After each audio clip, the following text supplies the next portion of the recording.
Hi, everyone. I'm Coach Mike, and welcome to this episode of the MindFit Method podcast. So today I'm gonna throw you a huge curveball. We're gonna talk about something that you probably think really may not have anything to do with the world of fitness and the world of STEM when it comes to learning for kids, but it absolutely does, and it is all about the word vulnerability. So let's cue the theme song, and we'll be right back. So the giant question is this: how do we as parents, teachers, school administrators, policymakers, coaches, how do we prepare our kids for a future that doesn't yet exist? All while making them healthier, more creative, more innovative, better problem solvers, and overall successful contributors to society. That is the question, and this podcast has the answers. My name is Coach Mike, and welcome to the MindFit Method podcast. So vulnerability is something, let's just be upfront, that many of us are not comfortable with. It can be something that is very difficult to embrace. I, for one, have huge issues with vulnerability. One of the hardest things that it took me to do was, after I wrote the MindFit Method, I think the hardest part after I wrote it and had it all done and everything set, and I got my first copies delivered to my house, I was all excited. And then all of a sudden I got cold feet and I was so scared to actually put it out and publish it, because that makes me vulnerable. And, if you've read the book, you know that I go pretty deep into, my family's lives, my son's lives, and, it's hard to be vulnerable. But I read Brene Brown's book, Daring Greatly, which I found fascinating, by the way. Very good read. She's an amazing author and speaker, by the way. Her TED Talks are phenomenal. And I realized I'm going to call it a side effect, but I mean a side effect in a very good way. A side effect of the MindFit Method had to do with essentially cultivating vulnerability in the classes. And here's what I mean. In Brene Brown's book, she talks about, you really essentially don't have the right to be a critic about anything unless you're already one of the people in the arena, on the floor fighting the good fight. If you're just standing from the cheap seats and throwing whatever you're throwing, you really don't have the right to do that unless you're in the game and, in the arena. So a lot of that has to do with the fact that when people experience difficult situations together, they create a bit of a bond. And when you open up an opportunity for children to be vulnerable together in a safe environment, it has an unbelievable effect on teamwork, productivity, and really how they interact and work with other people. I'll explain what I mean. So when we would do the fitness portion of MindFit, our workouts were hard. Even if you were in first grade, the workouts were tough. They were safe, but they were intense and they were very difficult. And by the end of those workouts, the kids were exhausted. They were tired. And unlike a normal gym class where the students in the class know everybody, they may not be friends with them, but they know of them. In MindFit, we were bringing in kids from all different school districts into one location. So especially initially, nobody knew each other. And they would go through this really hard fitness program together.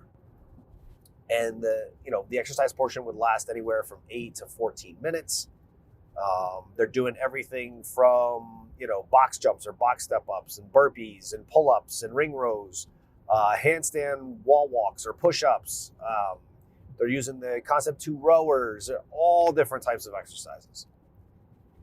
And a lot of these kids, as scary as this is to say, this was their only form of exercise each day. If they did not play a sport, they really didn't exercise much. And you had all these kids together that were experiencing this workout that was really difficult. And at MindFit, keeping score was not important. What I mean by that is, let's say we do an AMRAP, right? AMRAP is as many rounds as possible. And they're doing, let's say, 10 burpees, 10 box step-ups, and 10 ring rows. And they're going to do it for 12 minutes, as many rounds of that as they can in 12 minutes. For me, as the coach, it did not matter if they were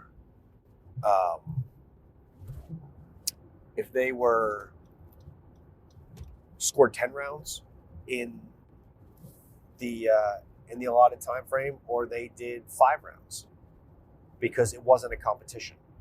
It was for them. If it was a competition against anything, it was a competition against themselves, not against one another. So at the end, we never asked a score, and that was on purpose. And when you don't ask the score, no one knows what anybody else got. All that they know is that the person next to them went through the same grueling workout that they just did. And there was a huge benefit to that honestly I never could have predicted. And it's that now they had a bond. They had done something together. They don't know each other. They may be from completely different parts of the county or the town. They may be from a private school or a public school or homeschooled. None of that mattered. It didn't matter that. It didn't matter how many rounds they did. All they knew of each other was that they both just went through this grueling workout for 12 minutes. So then, after they went through the decomp room and, saw whatever inspiring video we had for the day or conversation, then they go into the STEM lab. And I really liked and attempted to program on the STEM side that kids work together, because someone is always stronger at something. Even for adults, most people are really good at one or two things and they're mediocre at best at everything else. And I wanted kids to be able to work together. I wanted them to be able to play off their strengths.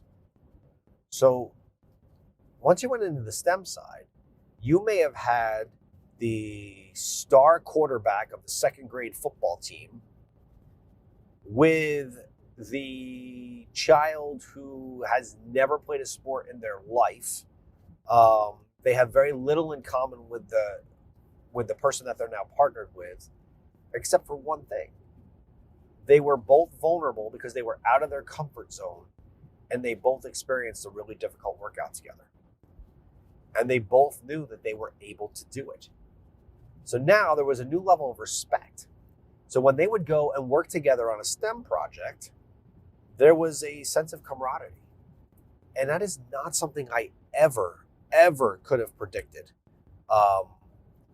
And honestly, it took me a year after opening MindFit to even realize it, of honestly how important that is. This could be applied very easily in school. Now, physical education today has taken on a new world. And part of that, let's go back more than a year from when this is being recorded, has to do with the fact that COVID made it even more difficult. But what I'm seeing today, even for my own children in gym, so one of my 15-year-old right now, who does not play sports, but has really found a love of running, comes home on a regular basis and despises physical education class. But the reason he despises it is interesting. And this is someone who does not play sports. This is someone who really doesn't like that type of physical activity, but he found a love of running. And as time's gone on, he's also found a love of working out. He gets frustrated because his gym class often entails sitting on the bleachers and doing nothing. And He's read the MindFit method. He obviously hears me talk about it all the time. So he knows the importance of physical activity and exercise and learning. And he has actually come home and said to me, Dad, can you give me a copy of the book? Because I need to give it to my gym teacher because they're not understanding how important this is. I have another child who comes home, my 13-year-old, and says that at gym class today, they did cup stacking. Cup stacking. So I'm sure that must meet some standard of education somewhere. But we're missing the point of how important it is for, number one, kids to connect on something. Let them connect on something difficult. Let them experience what is essentially a hardship together. The hardship is a really difficult workout. We have to move away from being afraid of getting these kids to work hard because they can. And honestly, they want to. But when your child, understands how important physical activity is for learning, and then you go to gym and you either sit in the bleachers for my 15-year-old or do cup stacking for my 13-year-old, their frustration level is through the roof. And they've also lost complete and total respect for their teachers because they're expecting their teachers in physical education to work their bodies. And when that's not happening, that's a problem. And it's not okay. I mean, we need to step up. So whether it's school boards or it's administrators saying we need to retailer what our physical education program is, whether it's our physical education teachers themselves, don't fall back on simple things just to meet core curriculum standards. Our jobs as coaches, as physical education teachers, is to make sure that their bodies are worked. And that includes for a health class. But again, we need to practice what we preach. We can't just say we need to do this, this, and this. And unfortunately, maybe we were practicing what we preached when a teacher was giving cup stacking as one of the things that they had to do in gym class, which was the only thing. It was the only thing they did for the day. Or they're sitting on a bleacher because, we have to watch the band rehearse. This is not okay. And this should not be something that is accepted by any parent, by any teacher, by any principal, superintendent, school board member, politician, anyone. Okay? We're in a situation right now where, because of this lovely super virus of COVID-19, we've found more than ever how important it is to be healthy. And we can't not live that healthy lifestyle and portray it and actually do it. Again, the MindFit method is all about doing. Whether you're on the STEM side, it's learning how to do something, not just learning about something, or it's on the fitness and health side. It's not just learning how to eat healthy, physically eat healthy. It's not just learning how important exercise is. It's doing the exercise. We have to move in this direction because, again, going back to the vulnerability thing, I watched how kids who had none whatsoever connection to another child suddenly did after a difficult workout. And if you think about it for a minute, let's talk about CrossFit for a minute. Now, if you do CrossFit, you're gonna know exactly what I'm talking about. If you don't do CrossFit, but you have a friend who does CrossFit or a family member that does CrossFit, you're gonna know exactly what I'm talking about. And people joke all the time that CrossFit's a cult, right? They're like, oh my gosh, if you join CrossFit, it's like a cult. That may be true, but don't think of that in a bad way. Because what happens is these people who do not know each other from all walks of life, rich, poor, old, young, male, female, it doesn't matter, suddenly go in and do these ridiculously hard workouts. And some lift more weights, some go faster, but in the end, they all do the same workout together. And they develop a friendship, a camaraderie, because they all understand what each other just went through every single time they do a workout together, right? So how did the cult of MindFit come to be? It's because people from all different walks of life experienced the same thing together and then created a bond because of it. Now, we joke all the time, and look, I've done CrossFit for many, many years. You can always tell a new CrossFitter because all they do is talk about CrossFit and what their macros were and what this was. But that's because they've found a common bond. They've experienced something with someone else. There's a reason for that. There's a reason that that came to be. And we can create that same level of camaraderie amongst students by encouraging them and utilizing high intensity fitness to do that, and then moving them right into a learning process where that camaraderie is going to continue because they both just went through the same thing. So I'd love to hear your comments on this episode. I'm sure many of you are going to disagree with me. I'm sure some of you are going to absolutely agree with me and love what I'm saying.